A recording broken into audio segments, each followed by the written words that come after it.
So what a greenhouse gas inventory overall, it accounts for the emissions in a defined entity. So we have the scope. So it could be something like your individual greenhouse gas inventory. It could be a business. It could be a university, which is what we're going to talk about. Could be we're talking with the city of Buffalo and figuring out how they would like to go forth and do their greenhouse gas inventory. So it could be a geographic boundary.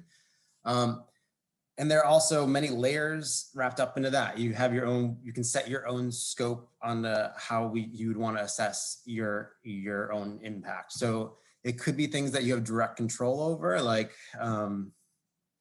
for the city, it could be like, these are all the buildings I own and this is the energy that they're using. Or it could be, these are how many houses are in our geographic bound and that's how much energy they are using. So it really depends on how good your data is, how much time you have to put in it, and just where you're at with your own sophistication of a greenhouse gas assessment. So as I go through this presentation, UB has started, I think they had a very, looking back through our files, I found some smattering of data like in 2004, and then it got better and better and better. In 2009, we had our first climate action plan. So there was an assessment then. As we started, as we continued to do our assessment, we got better at it, and it also made our imprint go up because we got better data, and kind of kept adding things to what our assessment is. So it accounts for emissions of these gases. So again, I may have mentioned this the first time we all met. I'm not, my background is not in science at all. I'm an urban planner. This is as sciencey as this presentation is going to get. So this, just in general, we have these gases. The top 2 to 3 are what our university really generates. So carbon dioxide, methane, and nitrous oxide from combustion. We are not an agricultural school, so that's not really a focus, but the food that we produce could be our food that we purchase could be part of that scope. And I'll get to that a little bit later on. Refrigerants, we've done a good job at kind of weeding out some of the bad refrigerants that we use on our campus. We have a little bit there, but nothing too crazy for the hydrofluorocarbons and perfluorocarbons. And then there's other random, the sulfur hexafluoride and nitrogen trifluoride. Those are a little more industrial, which doesn't really happen on a large scale at our university. So if you're interested in taking a deeper dive on that, I can point you in the right direction on some things to read, but that's about as deep as I'm going to get. Basically, all of those things, though, when we measure our greenhouse gases, they are all standardized. So they're all, it uses carbon dioxide as the base, and then there's a metric that standardizes them all in their global warming potential. So the majority of the emissions on our planet are carbon dioxide, and luckily, because everything else, all those other 5 other types of emissions, they have a stronger global warming potential. So like I said, that's a good thing that the majority of our stuff is, a majority of our emissions are carbon dioxide, but then they're all standardized to come into this metric tons of carbon dioxide equivalent that you can see either shown in either one of those forms on the screen there. It's just good base knowledge to know, because when I first started doing this, I kept seeing those 2 things. I kept thinking they were different. So they mean the same. So a greenhouse gas assessment can look differently. So there are ways that it can be expressed. So this is our report for Second Nature, and we'll get back to this in a second too.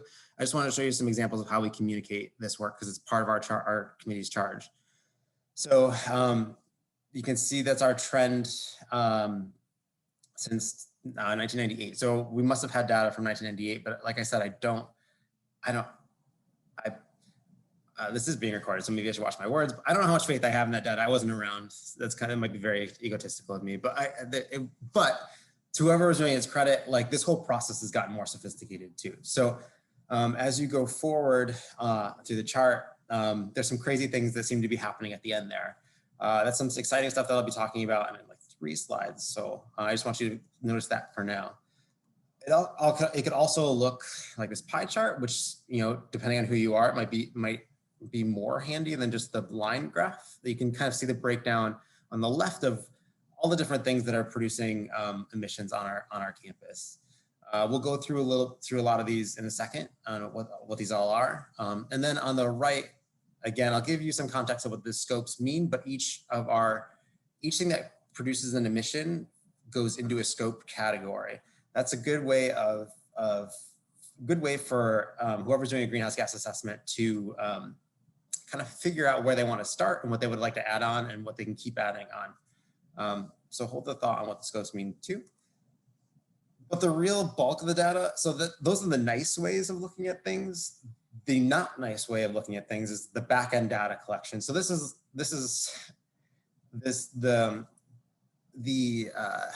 table that I work with to collect our data is a very offensive to the eyes spreadsheet.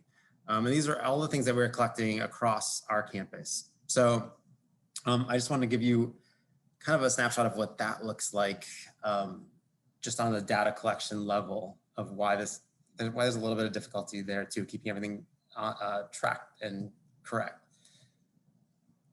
So yeah, I told you what we're measuring. We're measuring those 6 types of greenhouse gases, but what does that correlate to in the real world? So spoiler, we're measuring everything that's part of our climate action plan, right? This is why we've identified these 9 strategies of getting to carbon neutrality, because each one of these other 9s besides our committee has a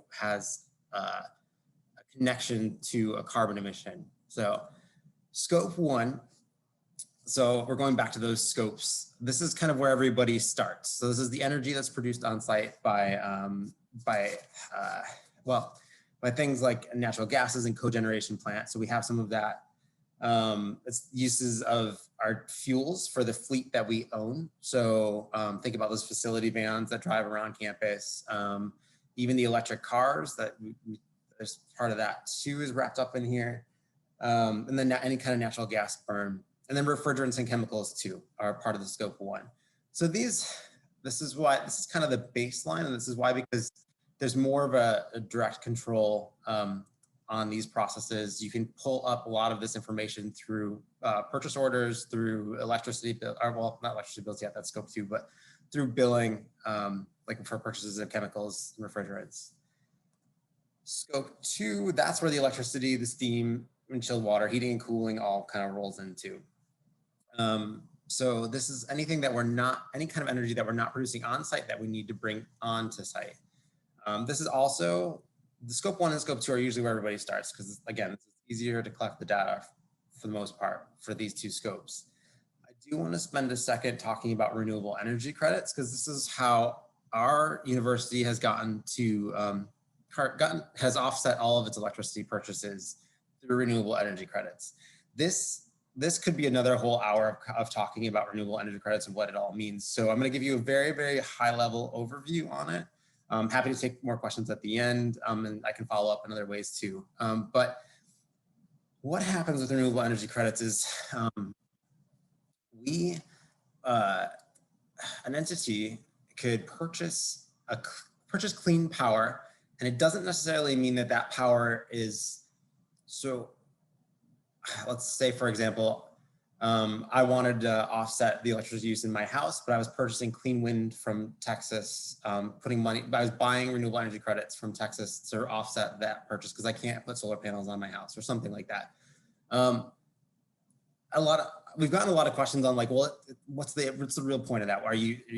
You're not really having an impact locally, but in reality, we're not offsetting our grid per se, but we're offsetting a grid someplace else. So we are fostering a market of renewable energy in a place that might not have the cleanest grid, and that could foster more more renewable energy in the market.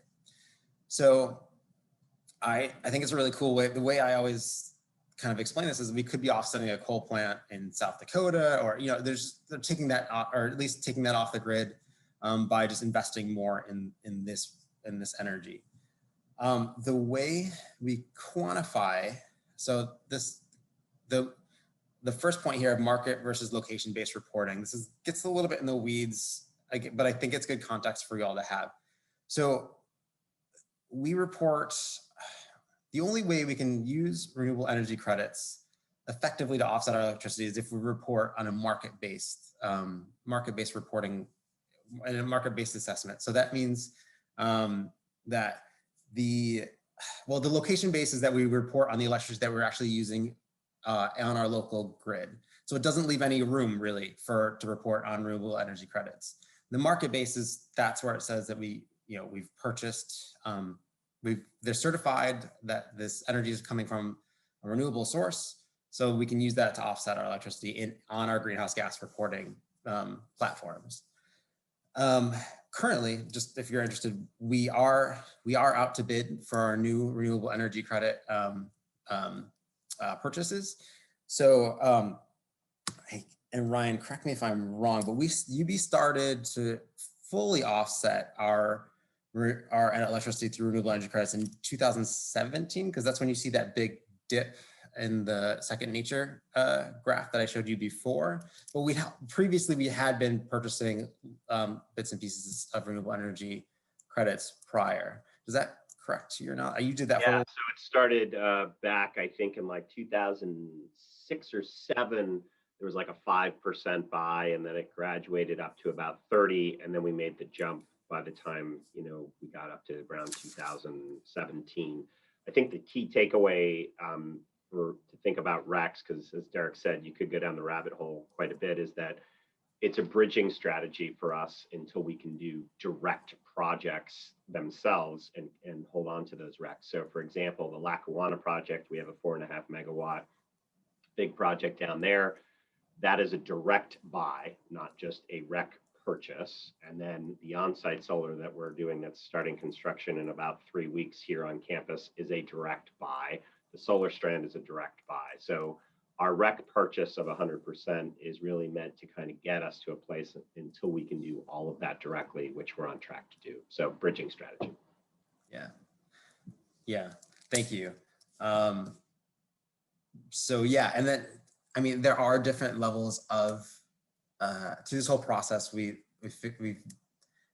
Ryan and I have infused ourselves more in the procurement side of the house, we've come to the realization that just because something is producing renewable energy, there's a spectrum of how sustainable that production actually is. So in our specifications for this bid, we wanted to make sure that we were getting the most sustainable production, getting our RECs in the most sustainable way. So like wind is super sustainable, solar is, but then as you go down, like things like biofuels get a little more murky. We learned all about black liquor, right? We were kind of shocked when we saw that. We're like, what does that mean? But that's just the biofuel production, still producing renewable energy, but not in the most sustainable way. So we've kind of made a conscious effort to make sure that we're trying to get the best fit for us for the renewable energy credit. So it's the most sustainable. So that's my brief dive into RECs. So scope 3 is kind of the most interesting scope because it's literally everything else that happens on our campus. And this kind of has this scope gives us a lot of play, especially with this committee and a lot of our other climate action plan committees, because a lot of it is behavioral based. So it's really things that the university doesn't have a lot of control over. So when you think about people doesn't have a lot of control over, but are still responsible for. So let me add that on there before I continue. So when you think about people coming to and from our campus, like faculty, students, and staff, well, a year ago, faculty, staff, and students had to come to and from campus. They were required to be here, but where they live wasn't up to us. So if somebody's commuting, from Rochester to UB's campus 5 times a day or 5 times a week, we're still responsible for those emissions. The things we purchase, people think they need to print out 200-page documents on the daily. Like we're responsible for the paper use there. Our food purchases, that's something we haven't we haven't even quantified yet, but globally, about a third to a fourth of the global emissions come from our agricultural system, and UB is not counting that. So when I said, going back to the beginning, when I said, our impact keeps going up because we keep finding new things to measure and getting better at it. When we add that food layer onto it, it's probably going to go up again, quite largely. It'll be noticeable. So, like I said, not counting that right now, but we need to figure out how we need to do that. And it's to UB's credit, that is new. That is a new thing for higher ed all around. They're just kind of figuring out how to do. Garbage, waste, our compost. Let's see. Honestly, one of the biggest, which might be most shocking, is flights. So especially being at a research university, students studying abroad, we account for those emissions, taking flights to their destinations, conferences. So every time a faculty, staff, or student goes to a conference, we're tracking those. Athletics is a huge part of that. We can't really have remote football games, right? So our virtual games. So we're counting every bus trip, every flight that the football team is taking, and there's about 100 people, from coaches to staff to players that we're tracking those emissions from. That's a big chunk of our emissions.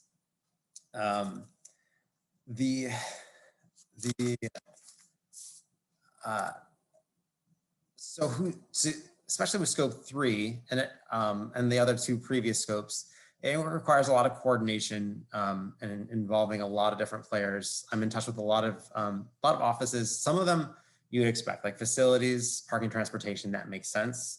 They have the energy data.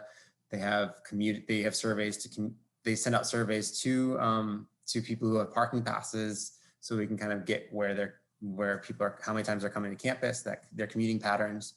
But then things like campus planning, like I need to reach out and get amounts of construction debris, how much we're recycling that, or just putting it in the landfill because we account for that carbon.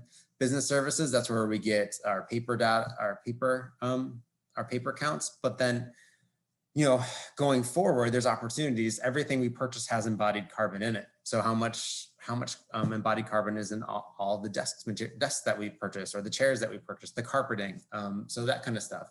We eventually could start taking account for that as well, and should once we get to that level of sophistication. Institutional analysis is on board to help us out with head counts and how many people are actually on our campus, where they're located. Campus living helps us out with again, the how many people are dorming, are in the residence halls. They have great recycling programs and clothing donation programs where that actually does count and help out with offsetting some of our waste counts. Athletics, that's who we're in touch with to get schedules. Well, actually, for the past couple of years, I have students kind of go through and look at what all of our teams' travel schedules have been, and they kind of just through Google Maps trying to figure out how many miles to each location. We've kind of figured out their emissions through kind of that exercise, and then study abroad, getting those student that student data. Just a couple of things to note too, that we are not at this point. We are not collecting a couple other bits of student information. So I know this year is very different, but we are not collecting the travel that takes place when students go home during breaks. So for the most part, students are going home for spring break, or used to, for winter break, and then international student flights. So those are things that we haven't gotten to that level yet. So students coming to our campus from internationally, that's especially because of their flights, that's another big emission source. So before I wrap up, because I want to show you how we kind of stack up to some of our other peers here. We're kind of we're in the same range as Ohio State, UC Berkeley, and Stony Brook, which have the same, a very similar population size. We're hitting around that that like 100K, 150K mark, just like they all are. Some of those are a little outdated too. Ohio State, I think, Ohio State and Stony Brook have the most recent, but UC Berkeley.